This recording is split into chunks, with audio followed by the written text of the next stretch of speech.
And here we go, ladies and gentlemen. It is Tuesday, January the 10th, 2012. You're listening to today's edition of the Ugly Truth Podcast. And I guarantee, folks, after you hear what we have in store for you today, you will agree with me that it is a fine podcast. We have a very special guest. We are all honored, but especially I am honored to have him on. I've been following his work now for many years. In fact, I can remember specifically the moment at which I first crossed paths with today's guest. It was in Washington, D.C. I was at the reunion of the USS Liberty veterans, and a good friend of mine, a Muslim, a Pakistani Muslim, drove all the way down from New York just to see me and handed me 2 DVDs. He said, "You should watch these. I think that you would find them very enlightening." And indeed, I did pop these things into the computer and watch them, and I was astounded, folks, at what I was listening to. And I honestly, folks, if I sound a little bit nervous, it's because I am a little bit awed today to have today's guest on. I've been chasing him around for some time. I finally lassoed him and got him on the program. His name is Sheikh Imran Hussein, folks, and if you don't know who he is, then you certainly should, because he's one of the few people out there who is providing a truthful and precise analysis and depiction of what is going on in our world today. The reason why I asked Sheikh Hussein to come on the program is because he never fails to amaze me with whatever analysis he is giving on any particular topic, whether it is Islam, whether it is Christianity, whether it is how Jesus and his Mary are depicted in the Islamic religion, whether it is the Arab Spring.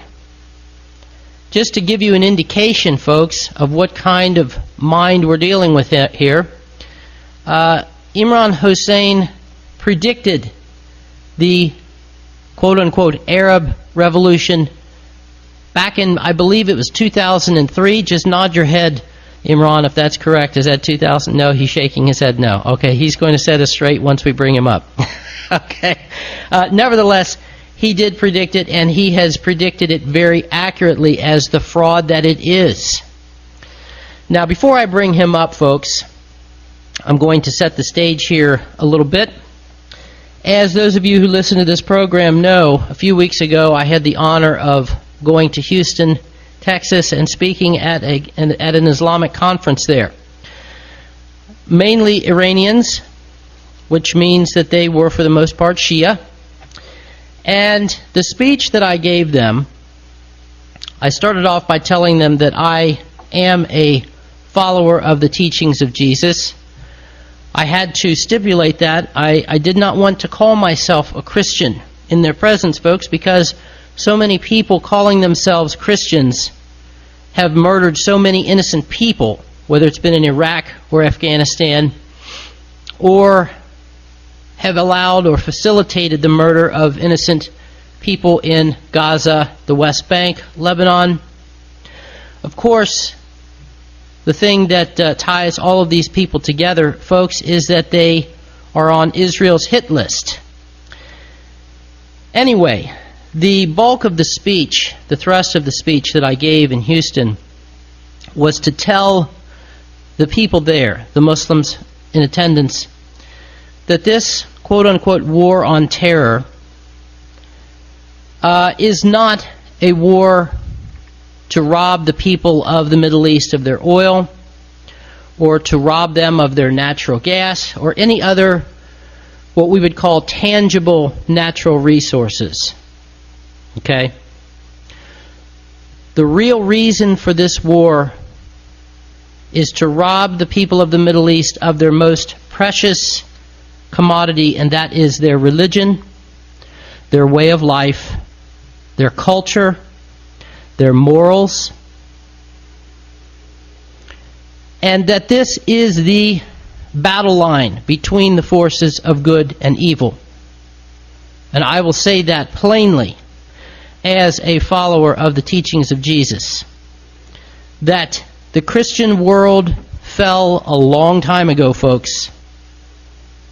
It has morphed into a sick mutation of Jewish thinking, and except for a few pockets of resistance, for the most part, it is gone. The only thing that remains is the Islamic world.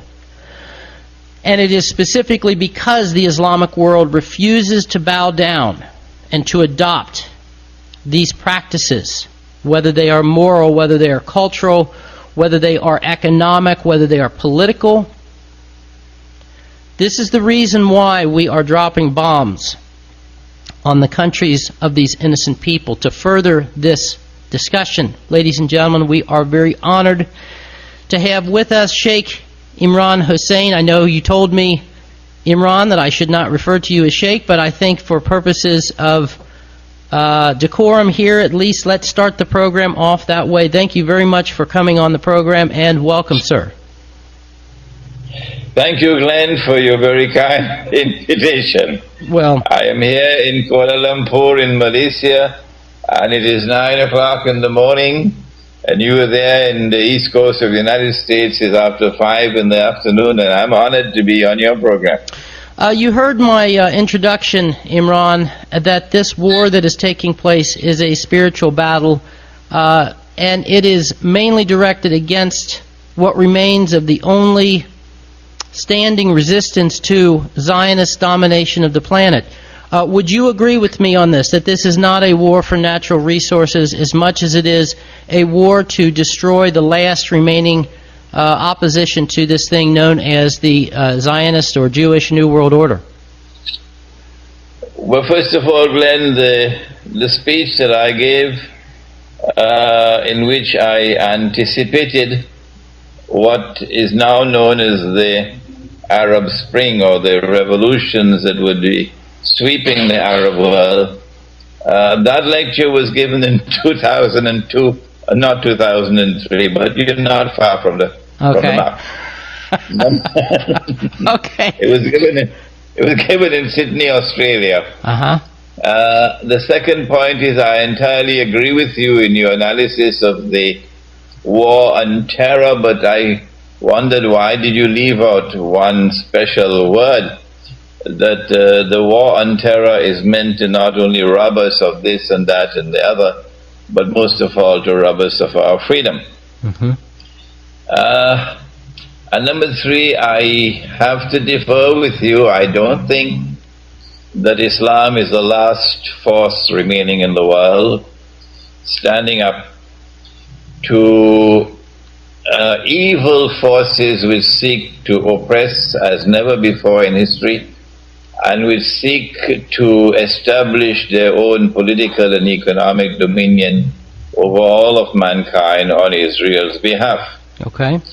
I believe that there is a part of the Christian world which is resisting and will continue to resist.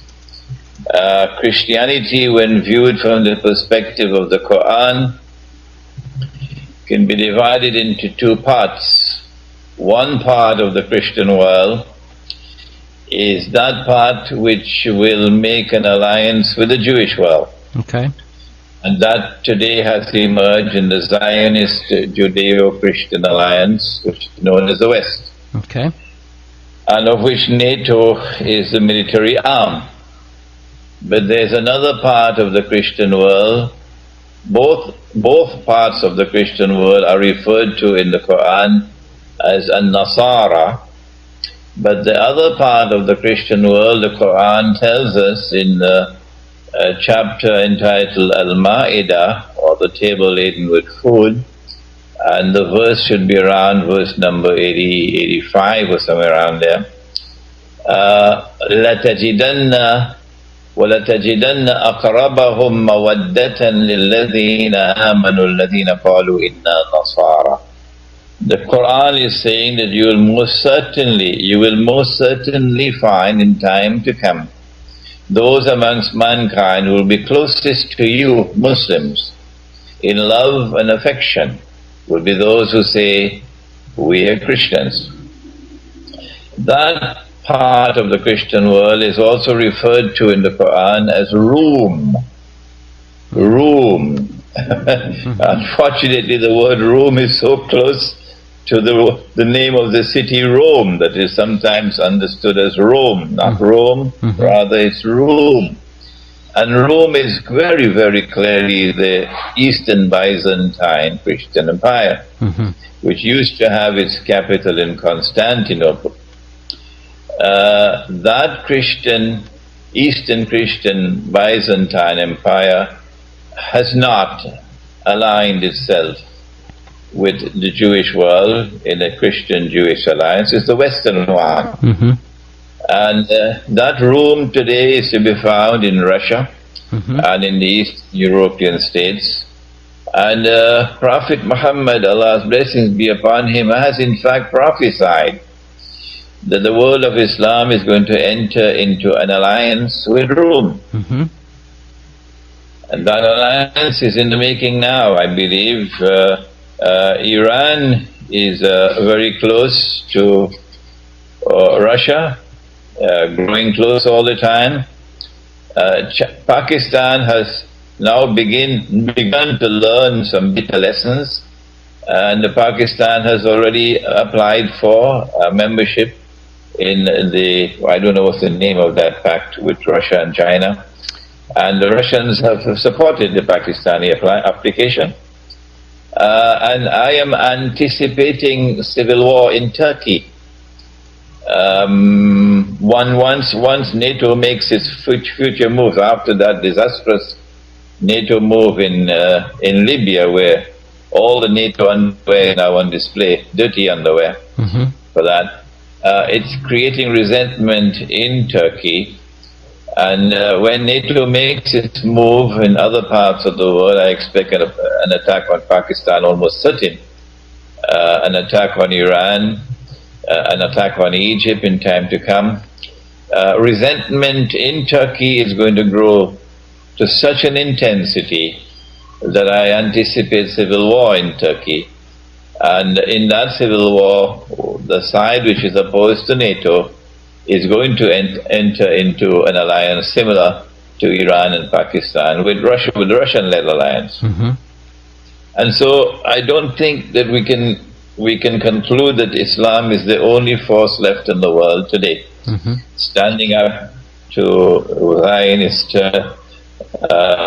oppression, but rather that there is a second force clearly discernible from the Quran, and that is the Eastern Christian church known as Rome. And thirdly, amongst the rest of mankind, we see people with the kind of integrity and courage of Hugo Chavez in Venezuela and the Venezuelan masses who support him, and people like Evo Morales in Bolivia and the Bolivian masses who support him, and in other parts of Latin America.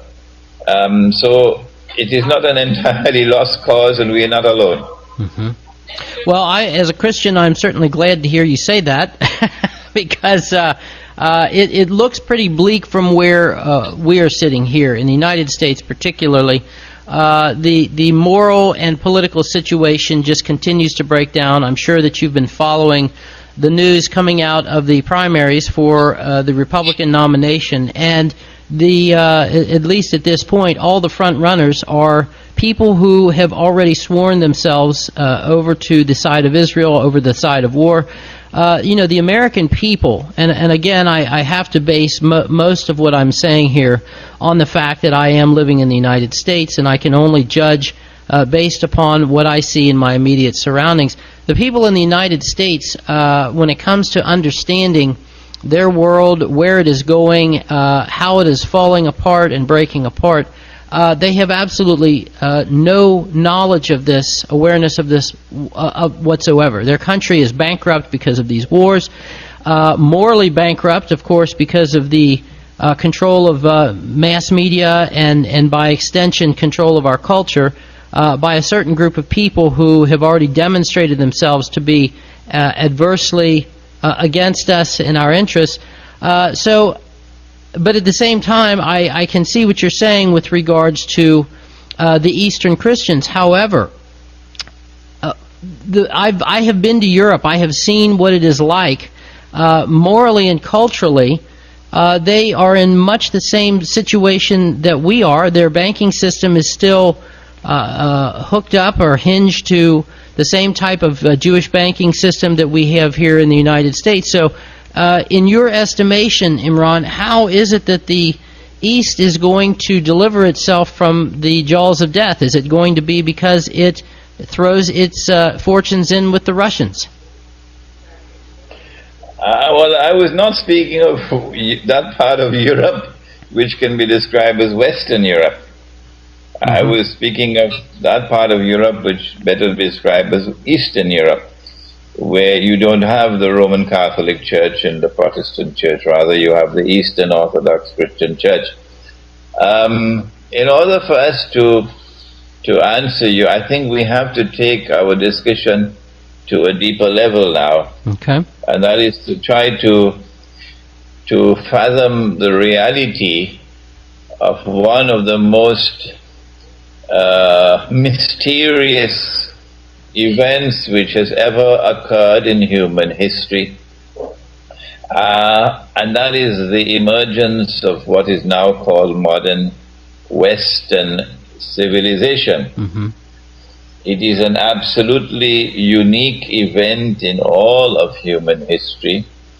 It cannot be explained with the normal tools of political and economic analysis. There is nothing there in the data which can explain the emergence of this civilization. It is not, we are not experiencing just a clash of civilization between Islam and the West. I think it's much more than that. There is the need to fathom the reality of modern Western civilization, which for the first time in human history seeks to establish its dominion over the entire world, over the entire landmass, over the sea, over the air. Probably in the 1940s, the famous British historian Arnold Toynbee published his famous book entitled Civilization on Trial. It's a good book to read. And in that book, this famous historian looked across the ages and looked into the future and wrote these memorable lines that modern Western civilization has an agenda to establish its total dominion over all of the world, the land, the sea, the air. And this is precisely what we are witnessing, and we have been witnessing for a long time. What is there which explains this phenomenon? Why has it emerged? And where is it taking the world to? My opinion, Glenn, and of course people are free to differ with me, my opinion, Glenn, is that we have to turn beyond politics and economics and sociology to a branch of knowledge that we know of as eschatology, to explain the emergence of modern Western civilization. And our eschatology from the viewpoint of Islam is that this is a sign of what we may call the end time. Secular scholarship, I don't think secular scholarship has a conception of the end time, because it is entirely materialistic. It's wedded to this world that we can observe. It has no conception of another world beyond human observation. But from the viewpoint of religion, we have a conception of an end time in which history is going to end. The end of history is most certainly not the end of the world. We have a conception of the end of the world where everything, including the Statue of Liberty, will be turned to ashes. Everything will be transformed, and we will then be, and thank God for that, thank God for that, thank God for that. Everyone will be resurrected, and then you will have to answer for even the minutest act that you perform. The minutest act of goodness and of virtue and of resistance to oppression, all the tears of the African slaves, the innocent African slaves who labored and toiled in the Americas, all their blood and all their tears will come forth on that day for justice. All the blood and the tears of the innocent Indian people who lived in the Americas and who were butchered like cockroaches, they also will re-emerge on that day. And every act of evil will have to be accounted for. That's the end of the world. That's the judgment. On our perspective, there is another end, which is the end of history. And that comes prior to the end of the world. And the end of history will witness the final confrontation between the forces of truth and falsehood, the forces of justice and injustice and oppression. And the perspective of religion is that history cannot end without the triumph of truth over falsehood, and thank God for that. That end of history comes when Jesus, the Son of Mary, returns to the world. The Quran is clear. The Quran is clear that when they claim that they killed him, and they boasted of it, and they claimed that they crucified him, and they boasted of it, and if it was not there in the Quran, they'd arrest me for anti-Semitism. When they made these claims, they were now confident that he could not have been the Messiah, promised Messiah, who when he comes would rule the world. And since the promised Messiah would be a prophet sent to the Israelite people, they assumed that with his advent they would once again rule the world. That's their mistake. When he came, however, some of them accepted him, but the establishment rejected him and still rejects him to this day. And since they saw him die on the cross before their very eyes, they were convinced that he could not have been the Messiah, because he is dead. He never ruled the world. The golden age never came back. And so they're waiting for the Messiah to come. And at this point in time, Netanyahu is not the most important person in Israel. All of Israel is waiting for the Messiah, who they assume is just around the corner. But our prophet told us that Almighty God created a being, and to use computer language, programmed that being to impersonate the Messiah. The divine wisdom at work in such a wonderful way. And that false Messiah would take them for a ride. He would deceive them into believing that he is indeed the true Messiah.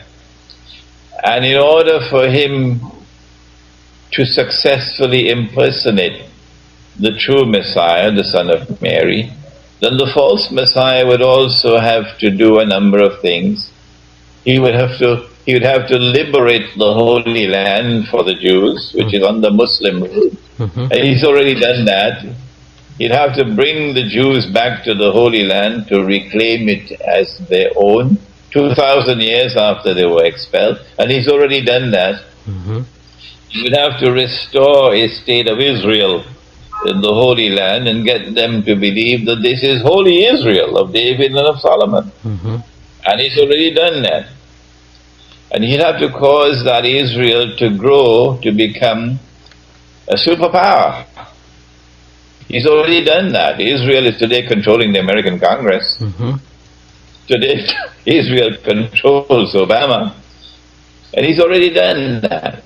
And he'll have to cause that Israel to become the ruling state in the world, in the sense in which Britain was once the ruling state, and then the United States replaced Britain as the ruling state, in that sense of the word.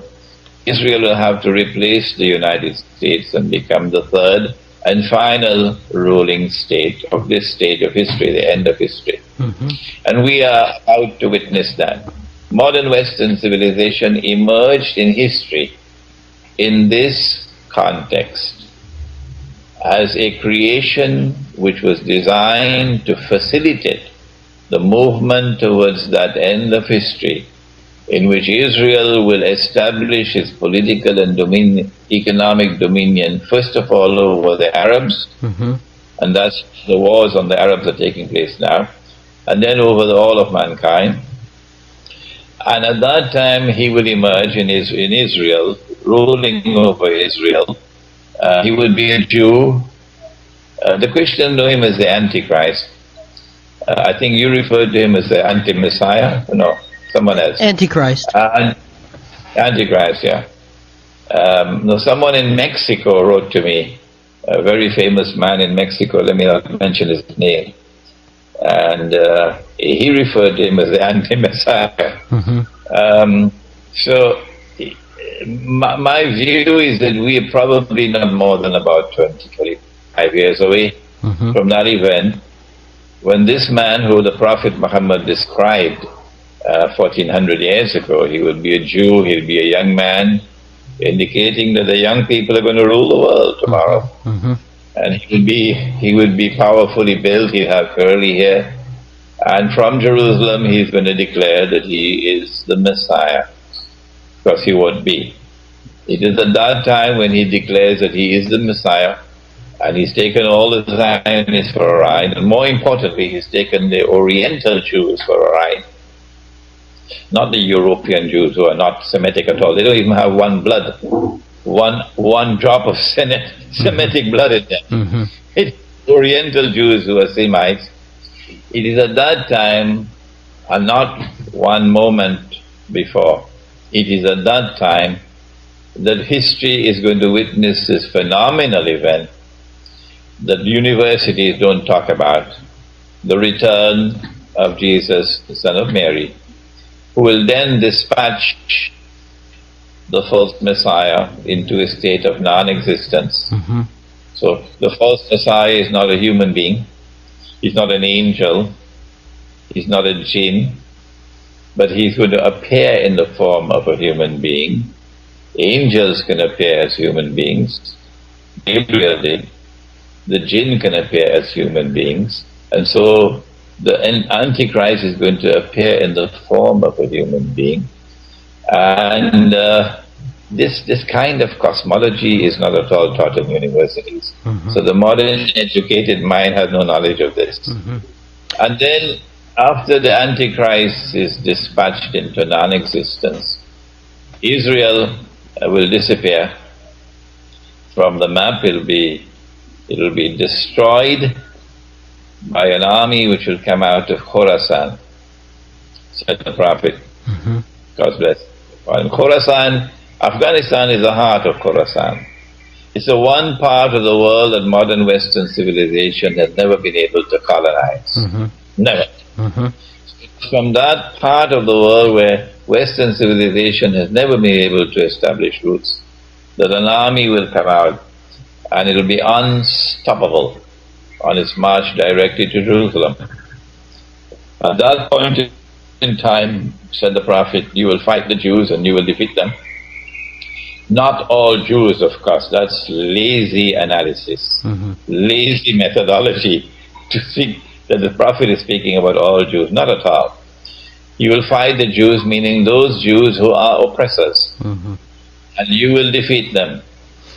And at that time, he said, even the stones and the trees will speak and say, Muslim, there's a Jew hiding behind me, so come and kill him.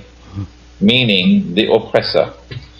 So the holy state of Israel will then be restored, and this impostor would vanish away. And truth will then triumph over falsehood, and justice over tyranny and oppression. That's the end of history. And so what we're seeing now is not just a clash of civilizations, but rather the emergence of modern Western civilization as part and parcel of a process leading to that end of history. It is playing a sinister role in history, and we have to turn to eschatology to understand that role. That's the macro picture from which we can now turn to micro-analysis about Arab Spring and so on. Well, you know, Imran, addressing what you're talking about here with regards to eschatology, I'm sure you're aware that the Christians have their own version of this in their final chapter of their Bible, the book of the Apocalypse, and it is described, this very same thing that you're describing is described in the Christian Bible in the sense that there are two beasts, one of which, you know, it's obviously very allegorical and metaphorical and symbolic, you know, that it has all of these heads and it has all of these horns and other ways of waging war against mankind and against God. And sitting atop this beast that is waging war is this woman who is dressed in scarlet and gold, and it says that she is drunk on the blood of the saints. And so, you know, what you as a Muslim are saying, according to Muslim prophecy, basically corresponds, although certainly in much more understandable detail from your standpoint, it basically corresponds to what the Christian Bible says as well. Unfortunately, of course, as you well know, our priests and our preachers and pastors have perverted these prophecies in order to help facilitate these very evil things that are taking place. And so, having said that, I guess we should just jump right into discussing the Arab Spring. But before we do, there's something that caught my ear that you said, not just today, but in a recent broadcast that you did, which is that Israel plans to see the United States destroyed. And this is something that I have tried to hammer home in these various broadcasts that I've done, which is that once the United States has done its job of going about the world and killing as many Muslims as possible, at that point, once we have exhausted ourselves economically, militarily, politically, culturally, and every other way, then Israel will emerge as a world power. This isn't just about, these wars are not just about poor little Israel surviving. These wars are about bringing down the United States so that Israel can emerge as a world power. Would you care to comment on that, please? Yes, but I will not use the word destroy the United States. Rather, replace the United States. Okay. Would be a more proper term. And in order for Israel to replace, in order for Pax Judaica to replace Pax Americana, we have to look to see what was the process through which Pax Americana replaced Pax Britannica. These are terms which belong to international relations, and they are begging for an explanation. How did they come into being? What is it that explains this phenomenon of Pax Britannica, the emergence of Pax Britannica? After all, you would recall that Napoleon referred to the British, he referred to the British contemptuously as a nation of shopkeepers. And yet this nation of shopkeepers rose so mysteriously in the world that by 1914, when the First World War was about to commence, with, of course, naturally so, an act of terrorism, a false flag act of terrorism. The blame was put on this one, when in fact the hidden hands behind it were the ones who were responsible for engineering the assassination of the Grand Duke Franz Ferdinand in Sarajevo. And then you have another act of false flag terrorism on 9/11. And the blame is put on these people, whereas the hidden hands behind are the CIA and the Israeli Mossad. What is it that explains the emergence of Pax Britannica and Pax Americana? We say the explanation lies in eschatology. And that in order for this process to reach culmination, a Pax Judaica has to seek to replace Pax Americana. But Pax Americana did not come about with the destruction of Pax Britannica. Yes, Pax Britannica no longer exists. Britain is no longer a ruling state in the world, but Britain is still by all means a very powerful country. And Britain wields a considerable amount of influence around the world. In fact, the British have been the world's most successful colonial power.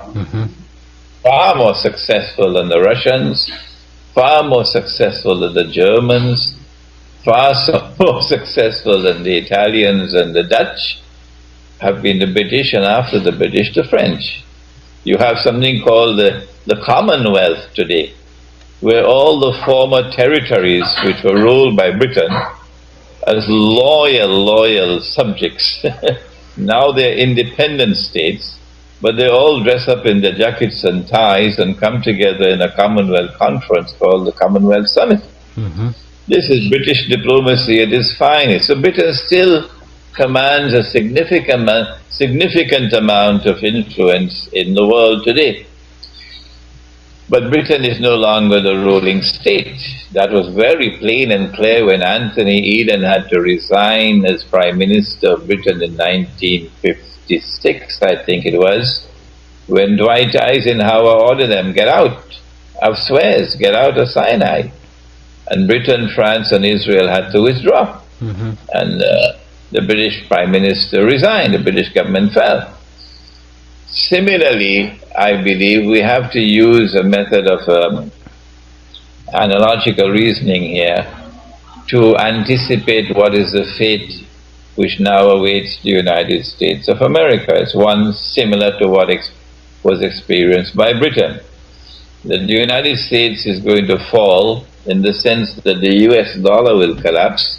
It's not collapsing by accident, not at all. The United States is experiencing a planned and an incremental, deliberate demolition of the US dollar. And it is taking place in order that the US economy would also collapse. United States, the white Americans are going to lose a large portion of their wealth. Black America hardly has anything. But more than that, I am anticipating, because of my eschatological analysis, that the United States has to be tricked or trapped in a military adventure in which it is going to face defeat. And that in the same way that Britain was facing defeat in 1917, was it? Britain was on the verge of defeat. The German submarines had marooned Britain, and I think Britain had about 2 weeks left of food. It was at that time that the United States intervened in the war, and eventually Germany was defeated. It was then plain and clear that the process of transformation, of change, was on the way from Britain to the United States as a ruling state. And then, of course, after that came Bretton Woods, which formalized the transfer from the sterling pound to the US dollar. And then came, as I said, 1956, with the humiliation of the British lion, with his tail between his legs. So perhaps, Glenn, perhaps we're going to see the same phased methodology, but perhaps it's going to be accelerated. With the US dollar, well, the US dollar is already collapsed. I believe it's in ICU in some hospital in Manhattan. But perhaps with an attack on Iran, we would see the price of oil escalating and the price of gold escalating, and of course that will imply the falling value of the dollar to such an extent that I believe the US dollar is going to be demonetized. You can't use it as money anymore.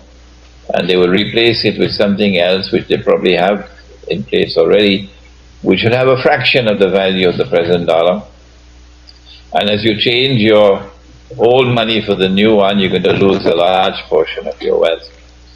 I anticipate riots in the United States when this happens, and a lot of hatred and a lot of hostility against Jews. But the media is going to try to put the blame on Muslims, and the media is going to try to put the blame on a certain black man in the White House.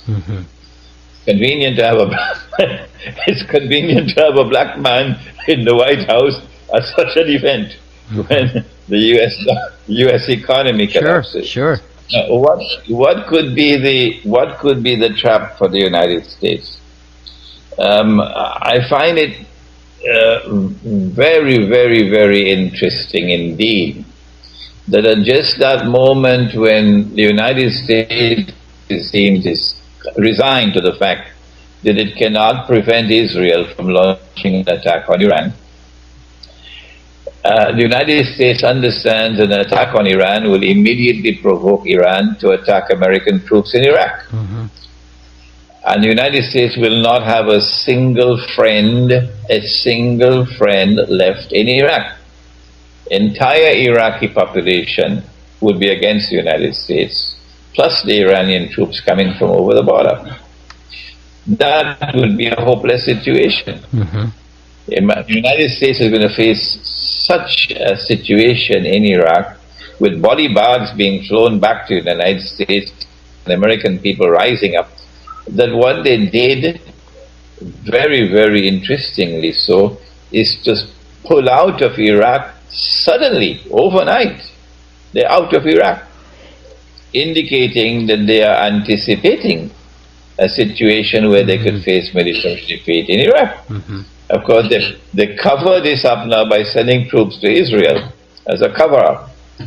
But the fact is that they are out of Iraq because they will not be able to stand up to Iran in a ground war.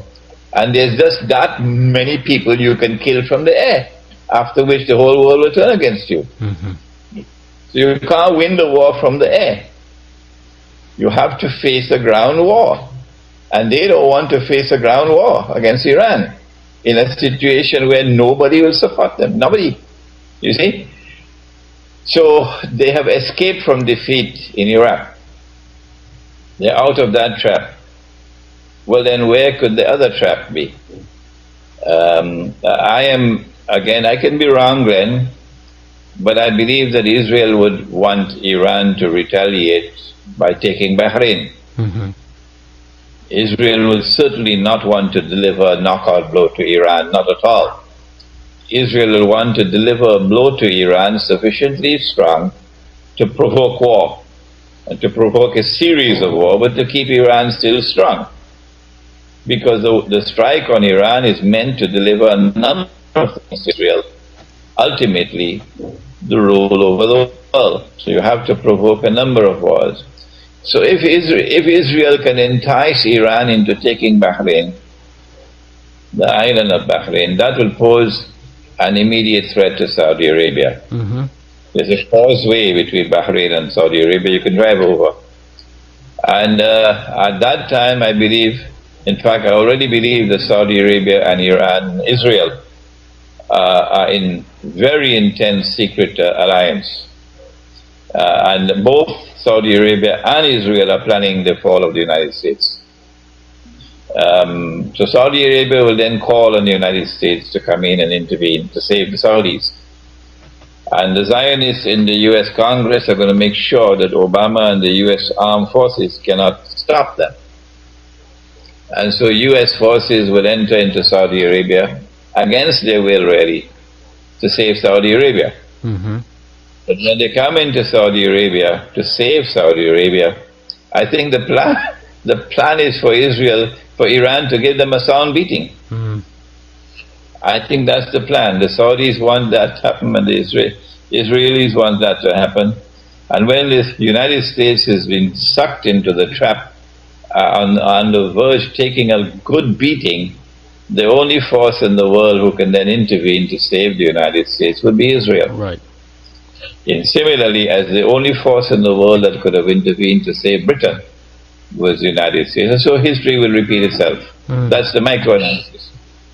Fascinating. Let's bring this forward to the events that we are seeing take place now vis-a-vis the Arab Spring. Now, as you pointed out, you predicted this back in 2002, that you would see, that the world would see these fantastic things with the assistance of Al Jazeera.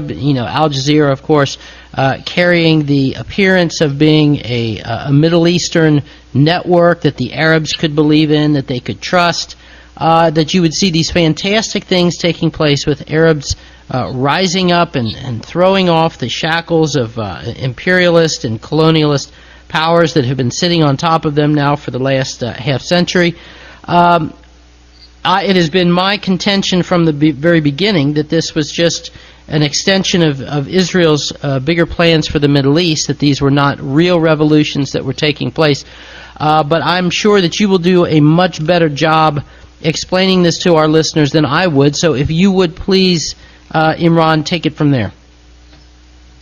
Well, I think you're right, Glenn, in your analysis that the revolutions are intended to facilitate Israeli agenda of eventual world domination.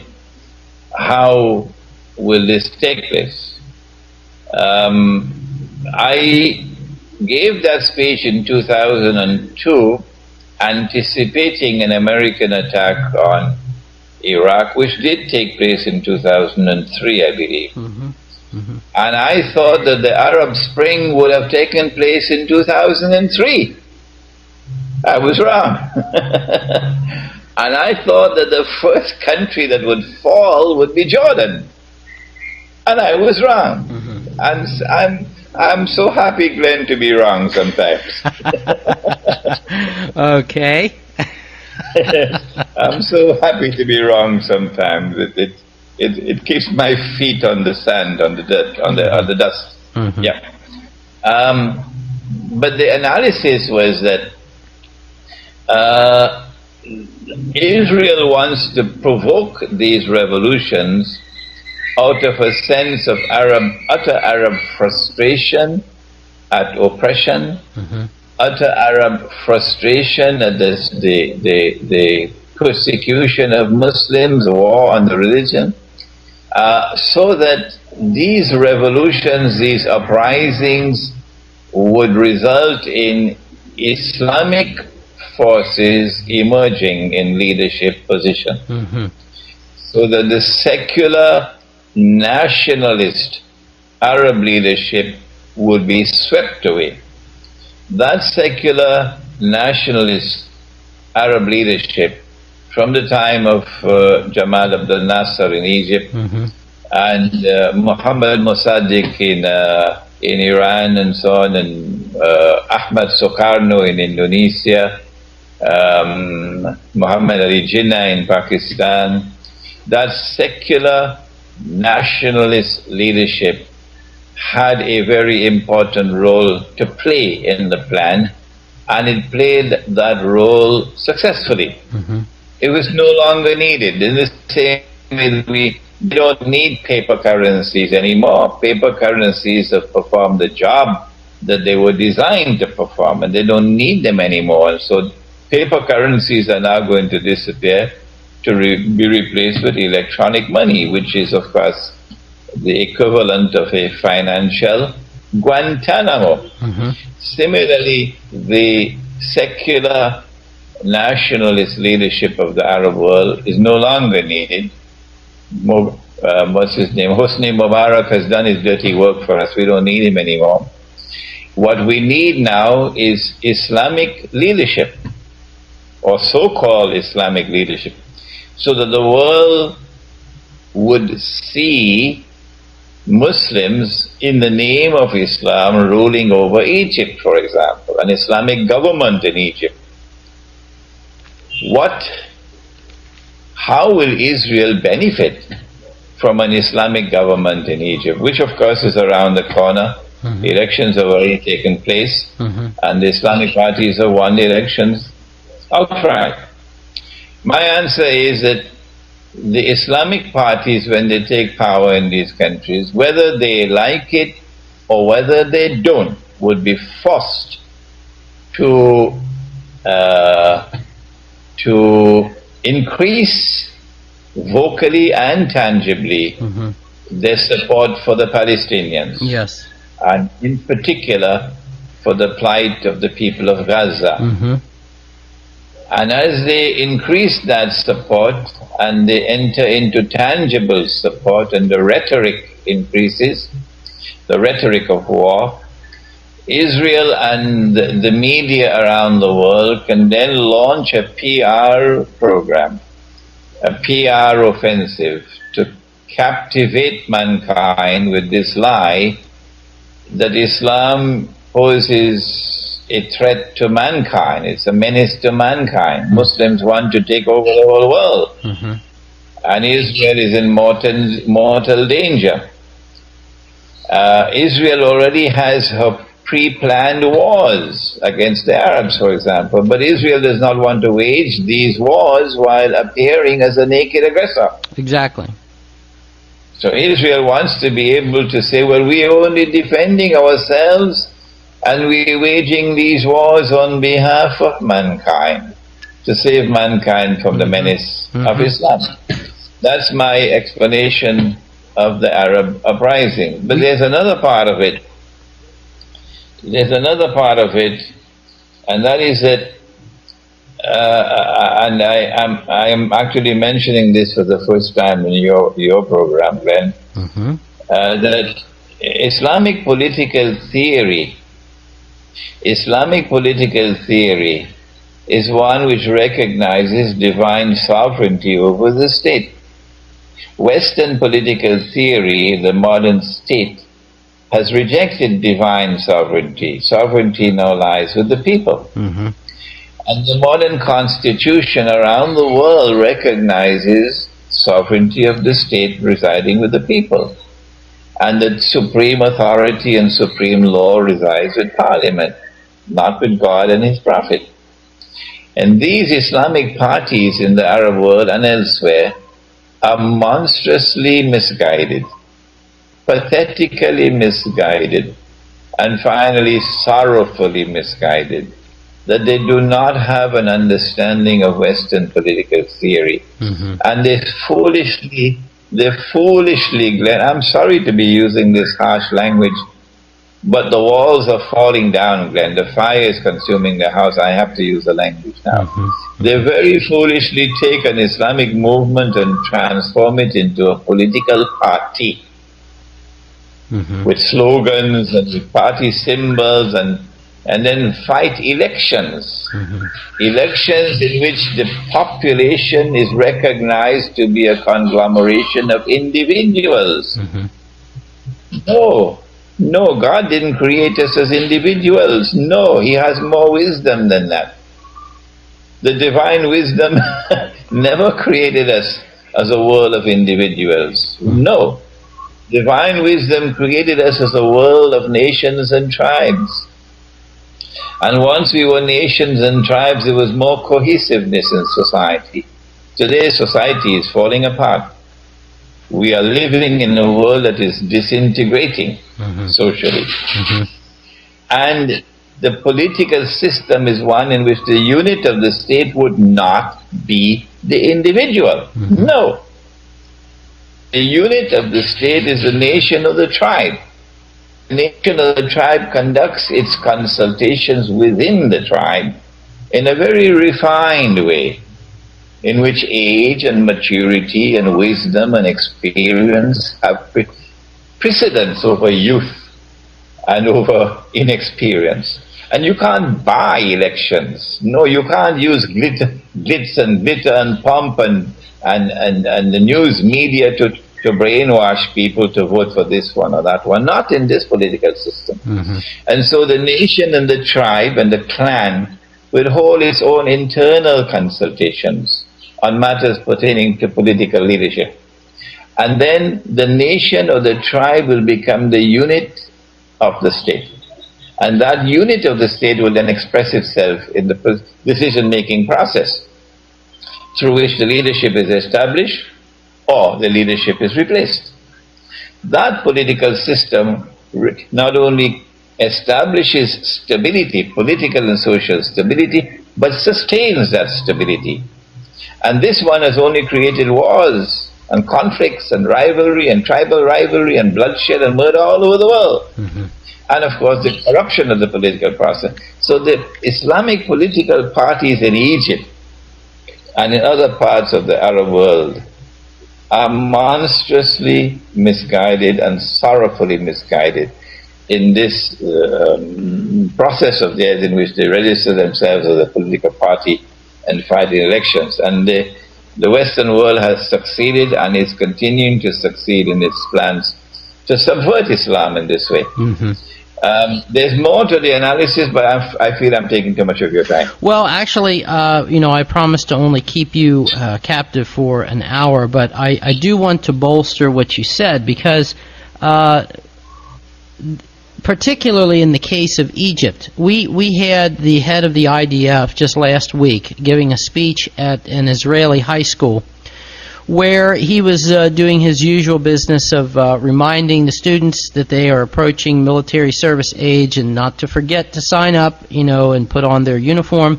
But he also said something very important.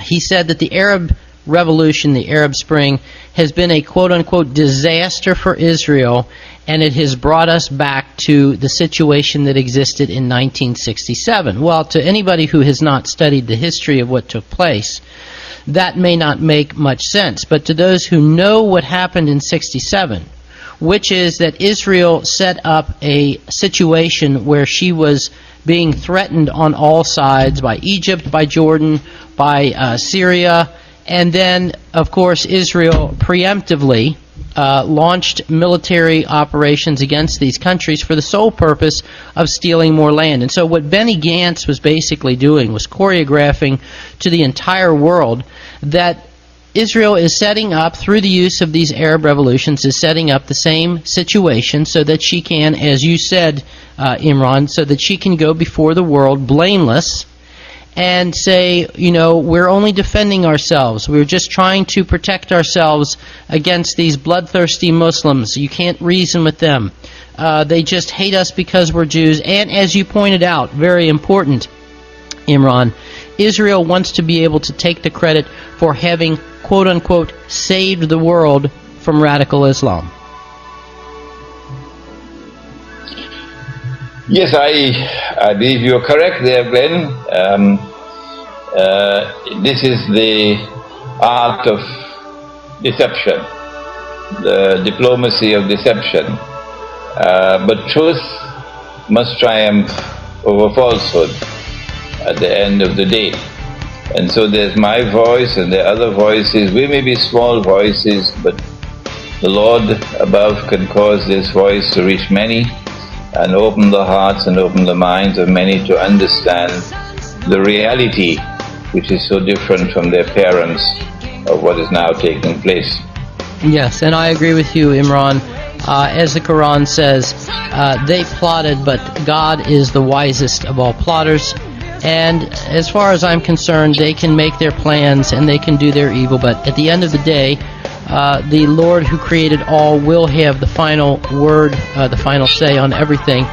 And in the meantime, all I can say is that it has been a great privilege and honor to take part in this fulfillment of what you have described as Islamic prophecy, that there will be some Christians and some Muslims who get together against the forces of evil. I feel that this program has been a very small but a very important step in helping to bring that about.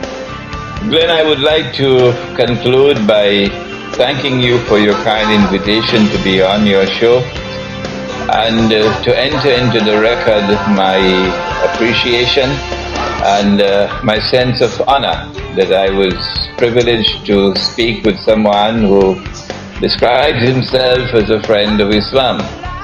Not all of mankind can be brainwashed with the propaganda offensive against Islam and the war on Islam that is raging around the world today, and in which television and radio and newspapers are playing the most prominent and evil role. And I do hope and pray that this broadcast of yours will reach the minds and the hearts of many around the world who similarly will take the same position towards Islam that you have taken, which is one of integrity. And I pray that there may be blessings for you in this. Thank you, Ben. If you would please, sir, just sit tight for a second. I am going to close out the program, but I want to talk you off the air. And there you go, ladies and gentlemen. You heard it here on this Tuesday, January 10th, 2012 edition of the Ugly Truth Podcast. I want to thank my very brilliant and esteemed guest, Imran Hossein. You can read his works and watch his videos by going to imranhossein.org. That's Hosein. And ladies and gentlemen, I guarantee you will not be disappointed. Literally, if it weren't for the fact that I had to worry about the backlash that would definitely ensue from my wife, I would sit and watch these videos all day long.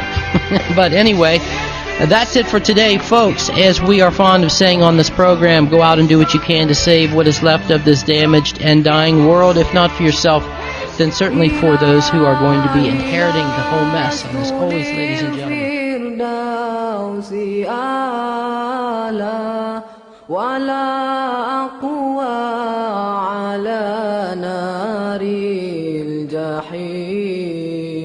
Allah fahab li taubata waghfir dhunubi fa innaka ghafiru dhanbil azim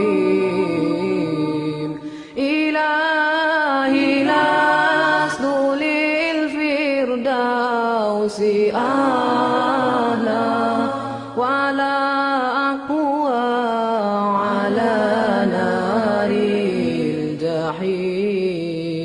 Allah fahab li taubata waghfir dhunubi fa innaka ghafiru dhanbil azim.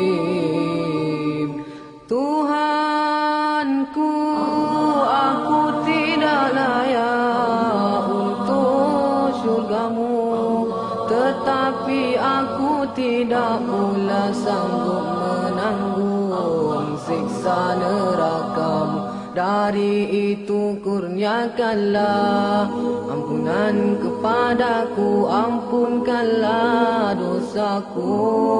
Sesungguhnya Engkaulah pengampun dosa-dosa besar. Tuhanku, aku tidak layak untuk syurgamu, tetapi aku tidak pula sanggup menanggung siksa nerakamu. Dari itu kurniakanlah ampunan kepadaku, ampunkanlah dosaku.